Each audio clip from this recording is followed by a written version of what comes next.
Bienvenidos una vez más a su clase de Sagradas Escrituras.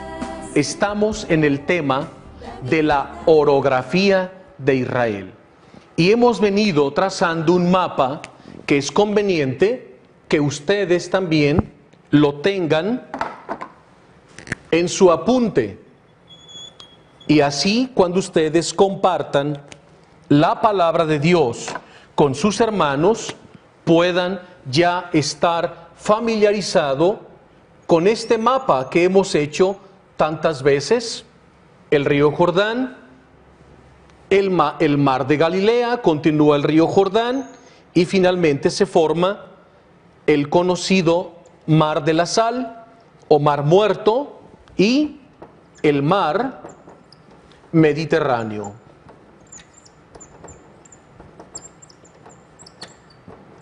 Mar Mediterráneo, que viene aquí las playas del mar Mediterráneo, casi en forma rectilínea, y así a manera de anécdota vivencial, en esta última peregrinación que estuvimos en Tierra Santa, en Semana Santa, pues ya el último día que estábamos en la tierra del Señor, teníamos tarde libre, y precisamente nuestro hotel está enfrente del Mediterráneo.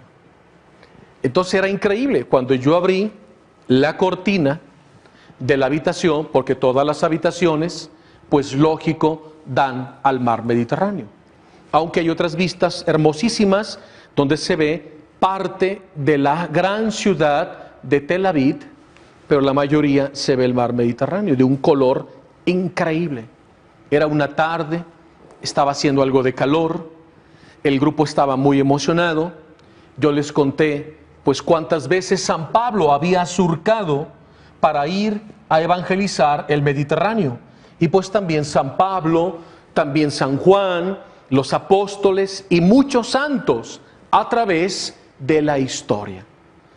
Y les dije, pues hay una oportunidad para que ustedes vayan y prueben las aguas del mar Mediterráneo. El día está soleado, la playa estaba increíble, el color del agua, el oleaje, todo se prestaba. Inmediatamente, yo todavía estaba entregando habitaciones ya por terminar, y ya unos iban bajando ya con sus trajes para ir a disfrutar una tarde de oración, de contemplación, agradeciéndole a Dios la conclusión de esa bella peregrinación. Y ya me subí a mi cuarto. Cuando yo abro la cortina, no, pues veo aquel espectáculo. Entonces me bajé también yo. Entonces me senté. Había unas mesas pequeñas, con unas sillas pequeñas, casi al nivel de la arena. Y ya me quedé ahí, el sol se estaba metiendo. Era un paraje increíble, escuchar el oleaje. Y ahí estuve meditando como 2 horas hasta que se metió el sol, tantos pasajes bíblicos. Ahí mismo está el puerto de Jope, donde el profeta Jonás, huyendo de la voluntad de Dios, que lo manda a predicar al norte, hacia la gran ciudad pecadora de Nínive, porque Dios tiene un plan de misericordia, y Dios ha visto que los ninivitas van en camino de perdición. Entonces el Señor, movido por su amor, le dice al profeta Jonás: toma un barco en el puerto de Jope e inmediatamente vete hacia el norte a las playas de Aco, que están en esta región, y de ahí encamínate hacia Nínive, la capital del imperio, porque el rey y el pueblo van por un camino de pecado y de perdición. Y el profeta, precisamente donde nosotros estábamos en el hotel, a un costado está el famoso puerto de Jope, que es el puerto más antiquísimo de la tierra del Señor. Ese fue el primer puerto. Entonces él toma un barco hacia Tarsis. La ciudad de Tarsis está en territorio egipcio. Entonces él se va hacia el sur y el Señor lo ha enviado hacia el norte. Entonces él huye de la voluntad de Dios y comienza una tempestad en el mar Mediterráneo. Imagínate estar ahí sentado, solo, viendo la puesta del sol, escuchando el oleaje, viendo el Mediterráneo, y yo estaba pensando en profeta Jonás, y dije, aquí fue el lugar donde este santo profeta desobedece la orden del Señor. Es interesante esta historia que encontramos también en la Biblia y se la recomiendo. Pero el Señor manifestará su poder. Y precisamente en este mar desata una tempestad para que el profeta entienda. Y es cuando lo tienen que arrojar al mar Mediterráneo y un pez cetáceo lo traga. Entonces el Señor en el vientre del pez durante 3 días lo lleva hasta que el pez lo vomita en las playas de Aco para que él vaya hacia Nínive. Y ahí estuve, me encontré con algunos del grupo, estaban felices, parecían niños en el agua del Mediterráneo y me decían, nunca nos imaginamos que un día estaríamos primero en Tierra Santa y segundo que nos íbamos a meter al mar Mediterráneo. Estaban felices.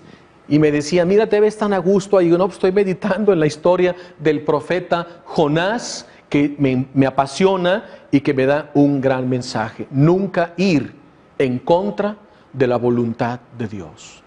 Y hay un mensaje bello en esa historia. Ahora, tenemos ya nuestro mapa y ustedes recordarán, la clase pasada estábamos aquí, en esta montaña, el monte Tabor. Pero también yo mencionaba el monte Carmelo y acá otro monte al norte donde nace el río Jordán, el monte Hermón. Y después fuimos al monte Gelboe donde muere el rey Saúl. Ustedes recordarán cómo lo narra el capítulo del libro de profeta Samuel. Al final de su obra marca la muerte del rey Saúl y cómo David maldice ese monte que permanece seco en esa zona donde se libró la batalla. Y aquí hay otro monte.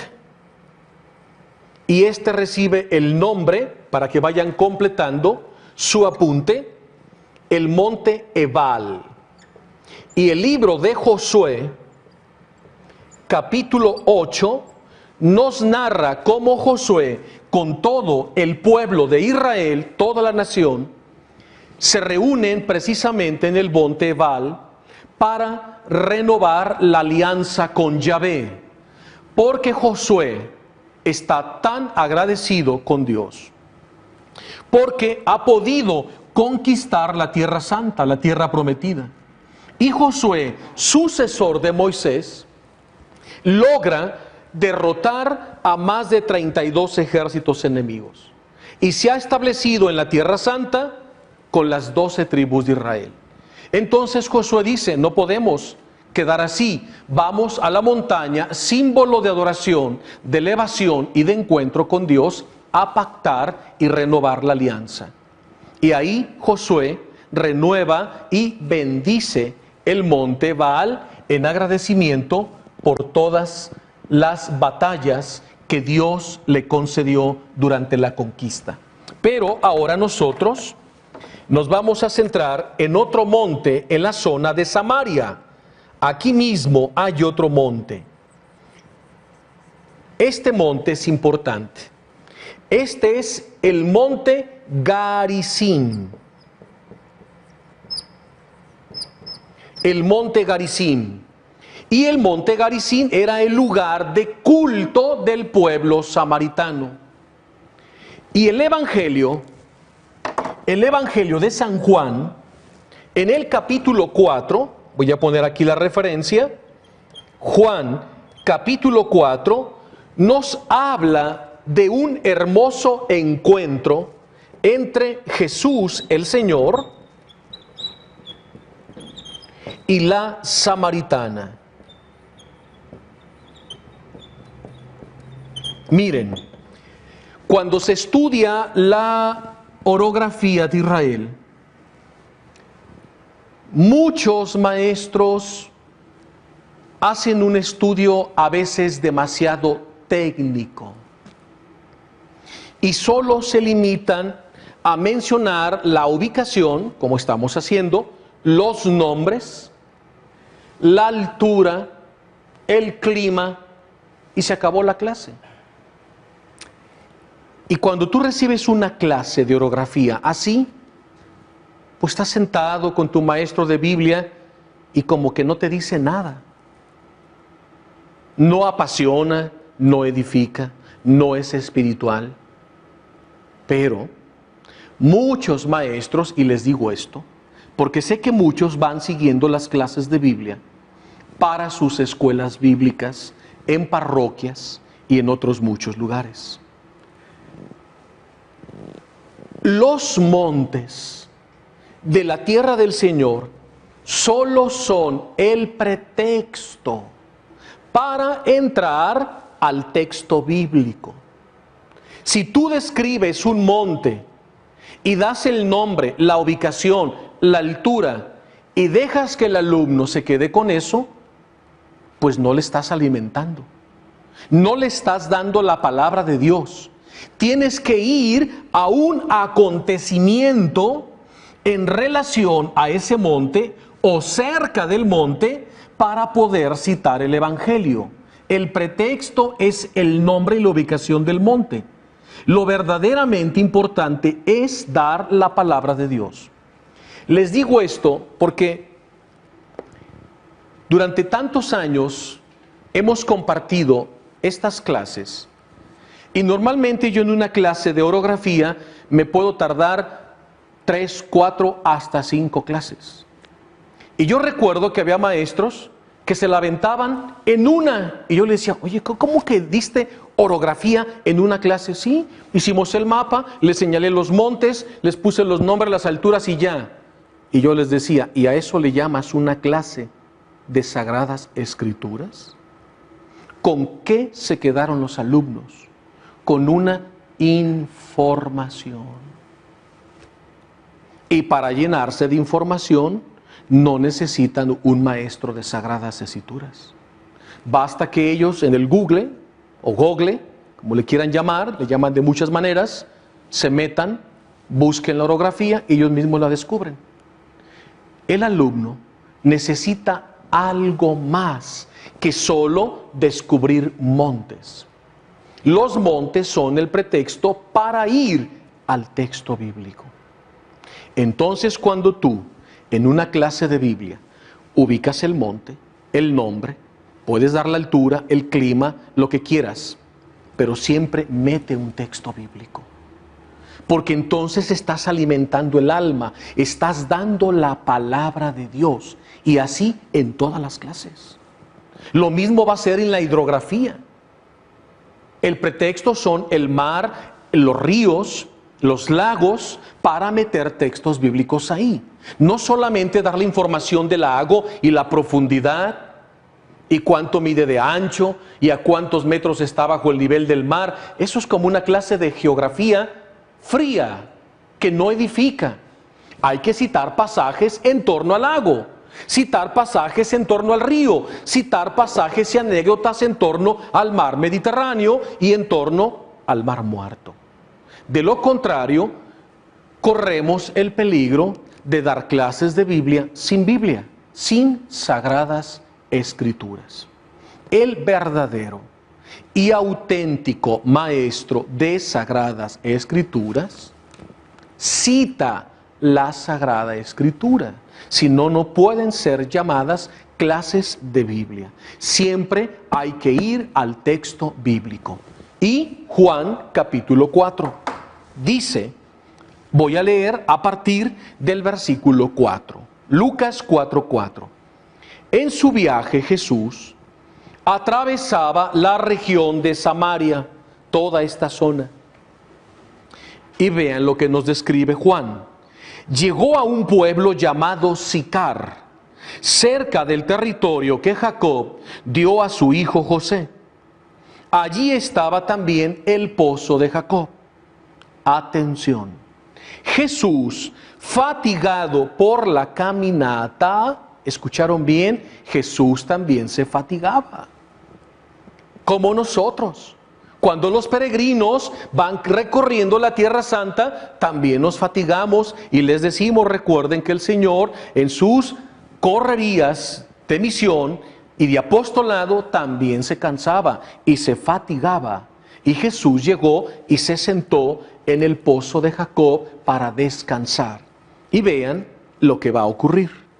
Dice: Jesús, fatigado por la caminata, se sentó junto al pozo. Era casi mediodía, la hora del calor. En esto, una mujer samaritana se acercó al pozo para sacar agua.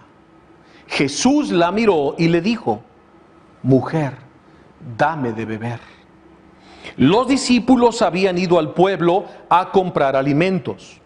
La samaritana dijo a Jesús: ¿Cómo es que tú, siendo judío, te atreves a pedirme agua a mí, que soy samaritana? Juan, enseguida, en el texto pone una nota entre paréntesis.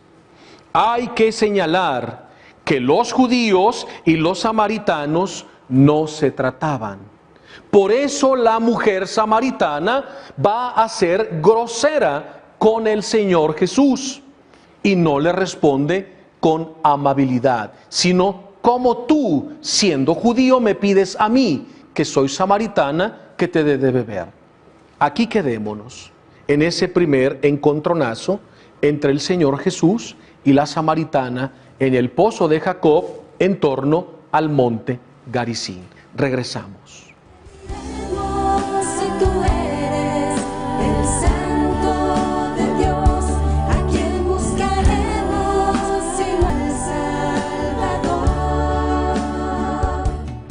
Estamos de regreso.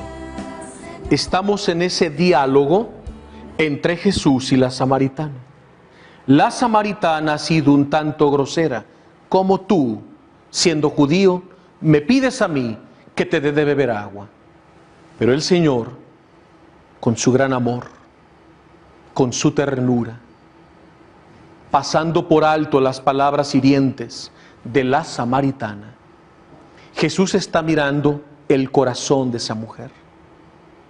Y Jesús quiere salvarla, quiere rescatarla. Por eso pasa por alto las ofensas, porque Jesús tiene otro objetivo. Jesús le respondió: Mujer, si conocieras el don de Dios y quién es el que te pide de beber, sin duda que tú misma me pedirías a mí y yo te daría agua viva. Ante estas palabras tan profundas, tan bellas y hermosas del Señor Jesús, la mujer contestó: Señor, ni siquiera tienes con qué sacar el agua, y el pozo es profundo. ¿De dónde vas a sacar esa agua viva? Nuestro padre Jacob nos dejó este pozo, del que bebió él mismo y sus hijos y sus ganados. ¿Acaso te consideras más importante que él? La mujer sigue agresiva. ¿Por qué? Porque esa mujer ha sido pisoteada, ha sido herida, ha sido usada, ha sido marginada, señalada, criticada. Esa mujer tenía grandes ilusiones, como toda mujer en el mundo. Un día se enamoró de un hombre al que le entregó su vida y su corazón, pero ese hombre la defraudó. Pero esta mujer, creyendo todavía en el amor, intentó por segunda vez. Y un segundo hombre la defraudó. De tal manera que esta mujer, en esa búsqueda del amor, empezó a caer en las garras de los hombres, que solo la ilusionaban, que le hablaban bello, la seducían, la usaban y luego la botaban. ¿Cuántas mujeres así en el mundo? Usadas por los hombres, maltratadas, humilladas, despreciadas y finalmente marginadas en la sociedad y mal vistas por la gente. Era el caso de esta mujer. Había intentado 5 veces casarse y las 5 veces confió en esos hombres que le abrían el corazón y ella veía amor y sinceridad. Pero cuando estos hombres lograban su cometido, la usaban y la dejaban. Entonces ella decide ya no casarse. Entonces vive con un hombre que no es su marido. Porque recordemos que en el Antiguo Testamento, una mujer que queda sola era aún más despreciada, mal vista y marginada. Entonces esta mujer estaba tan herida y tan lastimada que se refugiaba en ese hombre que no era su marido. Ella llega al pozo de Jacob y se encuentra a un hombre desconocido que amablemente le pide agua. Esta mujer ya está arisca, ha sido tan ultrajada, lastimada, que además de ver que es un judío, le responde 2 veces con agresividad. El Señor pasa por alto todo eso, porque Jesús conoce el corazón de la samaritana. Y Jesús conoce la amargura que va arrastrando esa mujer, porque esa mujer desde muy temprana edad buscó el amor, pero no lo conocía. Buscó el amor y no lo había encontrado. Buscó el amor hasta que finalmente se cansó. Pero ahora el amor ha llegado a su vida. El verdadero amor de Dios. El Señor la está amando. Le está dando dignidad. Le va a dar respeto. La va a sanar. La va a restaurar. La va a rehacer. Pero esta mujer no logra todavía darse cuenta delante de quién está. Entonces Jesús le responde nuevamente: todo el que beba de esta agua volverá a tener sed. En cambio, el que beba del agua que yo quiero darle, nunca más volverá a tener sed. Porque el agua que yo quiero darle se convertirá en su interior en un manantial que conduce a la vida eterna. Cuando la samaritana, en el diálogo que ha abierto Jesús, porque Jesús abre el diálogo para dar oportunidad de sembrar su palabra eficaz en el corazón de esa mujer lastimada. La mujer, al seguir dialogando con aquel que es la palabra, el verbo hecho carne, Dios encarnado, el amor increado, esta mujer no sabe delante de quién está. Pero el Señor en el diálogo está sembrando su palabra. Entonces la mujer va a empezar a cambiar de tono, porque empieza por primera vez en su vida a experimentar, a vivir el amor de Dios. Entonces la mujer exclamó: Señor, dame de esa agua. Ha cambiado. Ya no está más agresiva. Ya no pelea, ya no discute. Ahora suplica, pide, dame de esa agua, Señor.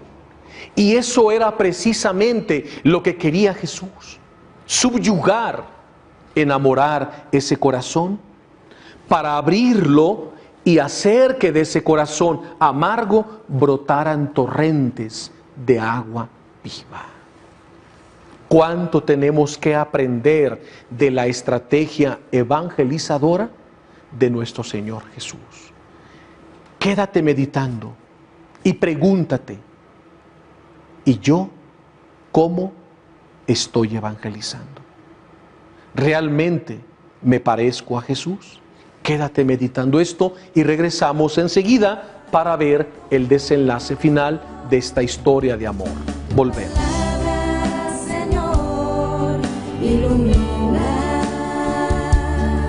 ¿A quién buscaremos sino al Salvador? Jesús le dijo a la samaritana: dame de beber. Jesús tiene sed, sí, pero no de agua. La sed de Jesús es una sed de amor. Tengo sed de amarte. Tengo sed de perdonarte. Tengo sed de sanarte.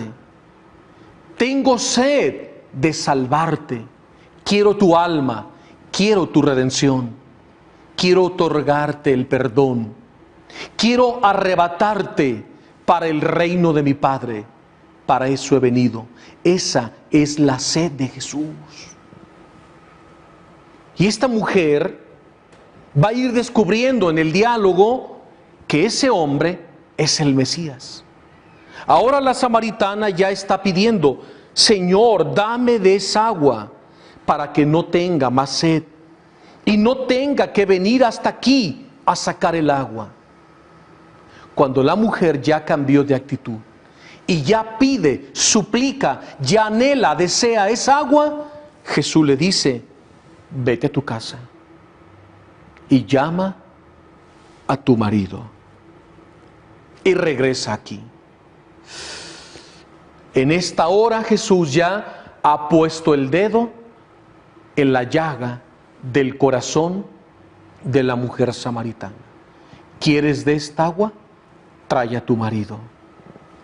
El Señor sabe que ese hombre con el que vive esta mujer no es su esposo. Pero el Señor quiere abrir otra área más profunda de su corazón para sanarla, restablecerla y ganarla para el reino de los cielos. Vean lo que dice. Ella le contestó: no tengo marido. No tengo marido. ¿Qué está diciendo la mujer? La verdad. Y si algo alaba el Señor, es la verdad. La sinceridad, la honestidad, la transparencia. No tengo marido. Jesús continuó: cierto, no tienes marido. Has tenido 5, y ese con el que ahora vives no es tu marido. En esto has dicho la verdad. ¿Y quién es la verdad? Jesús. Él es el camino, la verdad y la vida. De tal manera que cuando tú dices la verdad, ya te estás colocando en el reino de Dios. Cada vez que tú aceptas y dices la verdad, por dolorosa que ésta pueda ser en tu vida, ya te estás colocando en el área de la luz, de la vida y del perdón. Ha dicho la verdad. La mujer contestó maravillada: Señor, veo que eres un profeta. Nuestros antepasados rindieron culto a Dios en esta montaña, en el Garizim. Nuestros antepasados dieron culto a Dios en esta montaña. En cambio ustedes, los judíos, dicen que es en Jerusalén donde hay que dar culto a Dios. La mujer descubre que Jesús es un profeta porque le ha dicho la verdad. Empieza a intuir que está ante el Mesías prometido. Y ahora le hace una pregunta: ¿dónde tenemos que adorar a Dios? ¿En el monte Garizim o en el templo de Jerusalén? Jesús, con la paciencia y el amor que lo caracteriza, dice: créeme, mujer, está llegando la hora, mejor dicho, ha llegado ya, en que para dar culto al Padre no tendrán que subir a esta montaña, a Garizim, tampoco a Jerusalén. Ustedes, los samaritanos, no saben lo que adoran. Nosotros sabemos lo que adoramos, porque la salvación viene de los judíos. Créeme, ha llegado la hora en la cual los verdaderos adoradores adorarán al Padre en espíritu y verdad, y el Padre quiere ser adorado así. Dios es espíritu, y los que lo adoran deben hacerlo en espíritu y verdad. La mujer le dijo: Yo sé que el Mesías, es decir, el Cristo, está a punto de llegar. Cuando Él venga, nos lo explicará todo. Ya, el corazón de la samaritana está abierto. Y cuando Jesús ve la apertura, la disposición por estar dialogando con Jesús y Él sembrando su palabra, ya el corazón de esta mujer es tierra surcada, está abierta, preparada para la gran revelación total. Y vean lo que le dice Jesús. Entonces Jesús le dijo: yo soy el Mesías, yo soy el que está hablando contigo. ¡Wow! Imagínate el impacto para esta mujer. Ahora lo ve con toda claridad, está delante del Hijo de Dios, está delante del Verbo encarnado, está delante de su Creador, está delante de su Redentor. Imagínate el impacto para esta mujer. Esa es la sed de Jesús. Jesús se te quiere mostrar. Jesús tiene sed de revelársete, de decirte quién es y lo mucho que te ama, y que vino con una misión para salvarte y amarte hasta el extremo, es decir, hasta dar su vida en la cruz y su sangre para el perdón de tus pecados. Quédense con nosotros, porque estamos llegando a la parte final, pero tenemos que ir a otra pausa. Regresamos. Buscaremos sino al Salvador. Vean el desenlace. En ese momento llegaron sus discípulos y se sorprendieron de que Jesús estuviera hablando con una mujer samaritana. Pero ninguno se atrevió a preguntarle qué quería de ella o de qué estaba hablando. Atención, vean sus Biblias.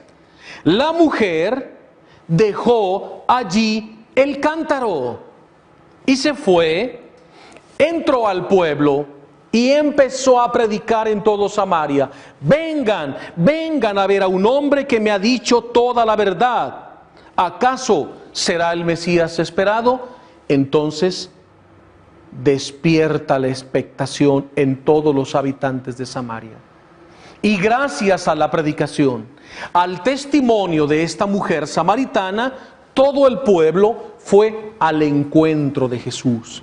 Y le pidieron que entrara a su ciudad, y Jesús se quedó ahí algún tiempo predicando el Evangelio, y surgieron numerosas conversiones. Pero ¿quién provocó esto? La samaritana. Porque después del encuentro con Jesús, su vida cambió. Ella llevaba un cántaro e iba al pozo de Jacob y llevaba un cántaro. Este cántaro de arcilla, de barro, representa la vida de pecado, la humanidad y la fragilidad de la samaritana, cargada de heridas, de dolores, de complejos, de miedos, de baja estima. Y la mujer ya no le importa el agua, porque de su corazón están brotando manantiales de agua viva, como Jesús le había dicho. Y cuando dice el verso, la mujer dejó allí el cántaro, eso significa conversión. Conversión. Ha dejado su vida anterior, ha dejado su vida de pecado. Esa vida de pecado ya no existe más, porque ha encontrado al amor. Y cuando esta mujer encuentra al amor, que es Jesús, ya no necesita su vida anterior, porque ahora empieza una vida nueva. Y Jesús hace de la samaritana una apóstol. Porque de los grandes pecadores el Señor saca grandes santos. Y cómo esta mujer samaritana se convertirá en la primera apóstol de Samaria. Una mujer pecadora ahora es una discípula, un apóstol de Cristo, que gracias a su predicación y su testimonio, todo un pueblo se encontró con Jesús. ¿Qué te parece? ¿Y tú? ¿A cuántas almas estás llevando a Jesús? Porque Jesús lo ha dicho, tengo sed. Y tienes sed de almas, tienes sed de salvar. Y la samaritana lo entendió. Señor, ¿quieres muchas almas? Pues voy al pueblo y te traeré todo un pueblo para que lo salves, para que lo redimas, para que lo perdones y para que todos doblen su rodilla delante de ti, proclamándote, confesándote como su Salvador y como su Señor. Y eso fue lo que provocó la mujer samaritana. Ve qué grande es el amor y la misericordia de Dios. Esto es lo que tenemos que hacer.